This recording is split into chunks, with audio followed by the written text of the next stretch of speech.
बऱ्याच वेळा अपघातानंतर रुग्ण काही वेळाने दगावतात. तर असं का? तर काय आहे की लुसिड इंटरव्हल नावाची एक टर्म आहे. म्हणजे बऱ्याच वेळा मेंदूतील इजा झाल्यानंतर काही वेळापर्यंत रुग्ण हे अत्यंत स्टेबल असतात, ज्याला लुसिड इंटरव्हल असं म्हणतात. पण वरून जरी रुग्ण स्टेबल दिसत असला तर त्याच्या मेंदूमध्ये जे काही इजा आहे तर त्याच्यामुळे चेंजेस होत असतात. जसं की रक्तस्राव जमा होणं, तर त्या रक्तस्रावामुळं मेंदूला सूज येणं, त्या सूज आणि रक्तस्रावामुळं मेंदूतलं प्रेशर वाढणं.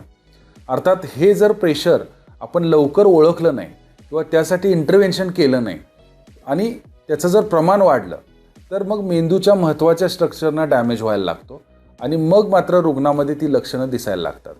अर्थात ह्या इंटरव्हलमध्ये जर रुग्णाला आपण इंटरव्हीन केलं नाही तर बऱ्याच वेळा हे प्रेशर एखाद्या श्वासनलिकेच्या सेंटरवर दाब करून किंवा स्मृतीच्या सेंटरवर दाब करून रुग्णाला कोमामध्ये जाऊ शकतात किंवा रुग्णाच्या जीवालाही धोका होऊ शकतो.